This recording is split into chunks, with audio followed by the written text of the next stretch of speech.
DYSP Ganapati ಆತ್ಮಹತ್ಯೆ ಪ್ರಕರಣದ ತನಿಖೆ ಚುರುಕುಗೊಂಡಿದೆ. ಸಿಐಡಿ ತಂಡ ಮಡಿಕೇರಿಯಲ್ಲಿ 2 ದಿನಗಳಿಂದ ಬೀಡು ಬಿಟ್ಟಿದೆ. CID IG Nimbalkar, SP Kumaraswamy ನೇತೃತ್ವದ 8 ಮಂದಿ ತಂಡ ತನಿಖೆಯನ್ನ ಚುರುಕುಗೊಳಿಸಿದೆ. ಮೊದಲ ದಿನ ಗಣಪತಿ ನೇಣಿಗೆ ಶರಣಾಗಿರುವ ವಿನಾಯಕ ಲಾಡ್ಜ್ನಲ್ಲಿ ಪರಿಶೀಲನೆ ನಡೆಸಿ ಮಾಹಿತಿ ಕಲೆ ಹಾಕಿದೆ.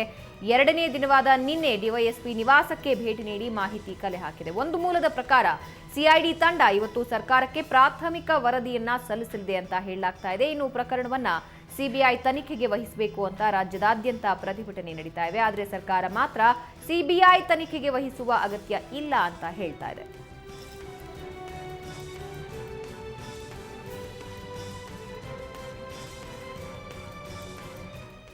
ಈ ಬಗ್ಗೆ ಮತ್ತಷ್ಟು ಡೀಟೇಲ್ಸ್ ನೀಡ್ತಾರೆ ನಮ್ಮ ಪ್ರತಿನಿಧಿ ಜಗದೀಶ್ ಬೆಳ್ಳಿಯಪ್ಪ.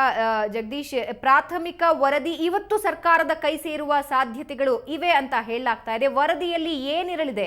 ಪ್ರಮುಖವಾಗಿ ಸಾಕಷ್ಟು ತಿರುಚುಗಳಿಗೆ ಪ್ರಯತ್ನ ಪಡ್ತಾ ಇರುವಂತಹ ಸರ್ಕಾರದ ನಡೆ ಹಾಗೂ ಸಿಐಡಿ ಇವತ್ತು ನೀಡಬಹುದಾದಂತಹ ಪ್ರಾಥಮಿಕ ವರದಿಯ ಕುರಿತಾಗಿ ಎಲ್ಲರ ಒಂದು ನಿರೀಕ್ಷೆ ಇರುವಂಥದ್ದು. ಹೌದು ಭಾವನಾ, ಈಗಾಗಲೇ ಹೇಮಂತ್ ನಿಂಬಾಳ್ಕರ್ ಅವರು ಕೊಡಗಿನಲ್ಲಿ 2 ದಿನಗಳ ಕಾಲ ಇದ್ದು ಎಲ್ಲ ಸಮಗ್ರ ಮಾಹಿತಿಯನ್ನು ಕಲೆ ಹಾಕಿ ಈಗ ಮಂಗಳೂರಿಗೆ ತೆರಳಿದ್ದಾರೆ. ಬಹುಶಃ ಅಲ್ಲೂ ಕೂಡ ಒಂದಷ್ಟು ಮಾಹಿತಿಯನ್ನು ಕಲೆ ಹಾಕಿ ಇವತ್ತೊಂದು ಪ್ರಾಥಮಿಕ ವರದಿಯನ್ನು ಸರ್ಕಾರಕ್ಕೆ ಕೊಡ್ತಾ ಇದ್ದಾರೆ ಅಂತನ್ನುವಂಥ ಒಂದು ಮಾಹಿತಿಯನ್ನು ಬಂದಿದೆ. ಇವತ್ತು ಸಂಜೆ ಅಥವಾ ನಾಳೆ ಬೆಳಿಗ್ಗೆ ಅವರು ಕೊಡ್ತಾರೆ ಅಂತನ್ನುವಂಥ ಮಾಹಿತಿ ಬಂದಿದೆ. ಈಗ ಎಲ್ರಿಗೂ ಈ ಪ್ರಾಥಮಿಕ ವರದಿ ಮೇಲೆ ಒಂದು ಕುತೂಹಲ ಇರೋದು ಏನಿರ್ಬೋದು ಅಂತನ್ನುವಂಥದ್ದು. ಸೊ ಬಹುಶಃ ಎಲ್ಲರೂ ಇಡೀ ಕರ್ನಾಟಕ ಕೇಳ್ತಾ ಇರೋದೇನೆಂದರೆ ಅವ್ನು ತನಿಖೆ ಆಗಬೇಕು, ಅವರಿಗೆ ನಿಜವಾಗಲೂ ಏನು DSP ಅವರು ಸಾಯೋ ಮೊದಲು ಕೊಟ್ಟಂಥ ಸಂದರ್ಶನದಲ್ಲೇ ಒಂದಷ್ಟು ಹಿರಿಯ ಅಧಿಕಾರಿಗಳು ಮತ್ತು ರಾಜಕಾರಣಿಗಳ ಹೆಸರು ಹೇಳಿದ್ದಾರೆ. ಹಾಗಾಗಿ ತಪ್ಪಿತಸ್ಥರ ಮೇಲೆ ಕ್ರಮ ಆಗಬೇಕು ಅಂತ. ಸೊ ಅದೆಲ್ಲವೂ ನಿಂತಿರೋದು ಇವತ್ತು ಕೊಡ್ತಾ ಇರುವಂಥ ಈ ವರದಿಯ ಮೇಲೆ. ಸೊ ನಮಗೆ ಮೇಲ್ನೋಟಕ್ಕೆ ಕಂಡಂತೆ ಇಲ್ಲಿ ಪೊಲೀಸರು ಅಥವಾ ಸರ್ಕಾರ ಆ ವರದಿಯಲ್ಲಿ ಏನು ಕೊಡ್ಬೋದು ಅಂತನ್ನುವಂಥದ್ದು ಎಲ್ಲರೂ ಕೂಡ ಗಮನಿಸಬಹುದು. ಏನಂದ್ರೆ ಈಗಾಗಲೇ ಒಂದು ಇಟ್ಟಿದ್ದಾರೆ, ಇವರು ಆತ್ಮಹತ್ಯೆ ಮಾಡಿಕೊಳ್ಳಲಿಕ್ಕೆ ಕೌಟುಂಬಿಕ ಸಮಸ್ಯೆ ಕಾರಣ ಅಂತ ಹೇಳ್ಕೊಂಡು.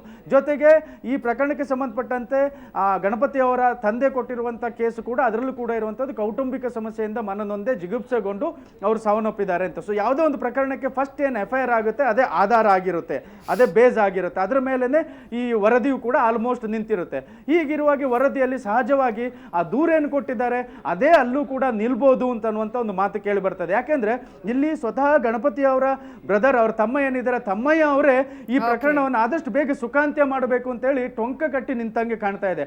ಅವರಿಗೆ ಕೂಡ ವಿವಾದ ಬೇಕಾಗಿಲ್ಲ. ಈ ಕೌಟುಂಬಿಕ ಸಮಸ್ಯೆಯಿಂದಲೇ ಅವರು ಆತ್ಮಹತ್ಯೆ ಮಾಡಿಕೊಂಡಿದ್ದಾರೆ ಅಂತನ್ನುವಂಥ ವರದಿ ಬರಲಿ ಅಂತ ಅನ್ನುವಂಥದ್ದು ಕೂಡ ಅವರ ಮನಸ್ಥಿತಿಯು ಹಾಗೆ ಇದೆ. ಹಾಗಾಗಿ ವರದಿಯಲ್ಲಿ ನಾವು ಹೆಚ್ಚಿನದೇನೋ ನಿರೀಕ್ಷೆ ಮಾಡುವಂಥದ್ದು ಕಾಣ್ತಾ ಇಲ್ಲ ಭಾವನಾ. ಎಸ್, ಧನ್ಯವಾದ ಬೆಳ್ಳಿಯಪ್ಪ ನಿಮ್ಮೆಲ್ಲ ಮಾಹಿತಿಗೆ. ಒಟ್ಟಾರೆ ಪ್ರಕರಣ ಯಾವ ಹಂತಕ್ಕೆ ತಲುಪುತ್ತೆ ಅನ್ನೋದನ್ನ ನಾವು ನೋಡಬೇಕಾಗಿದೆ. ಹಲವಾರು ವ್ಯತಿರಿಕ್ತ ಹೇಳಿಕೆಗಳ ನಡುವೆ ಏನಾಗುತ್ತೆ ಪ್ರಕರಣ, ಇದಕ್ಕೆ ನ್ಯಾಯ ಒದಗಿಸ್ತಾರಾ ಅನ್ನೋದು ರಾಜ್ಯದ ಜನತೆಯ ಪ್ರಶ್ನೆಯಾಗಿದೆ.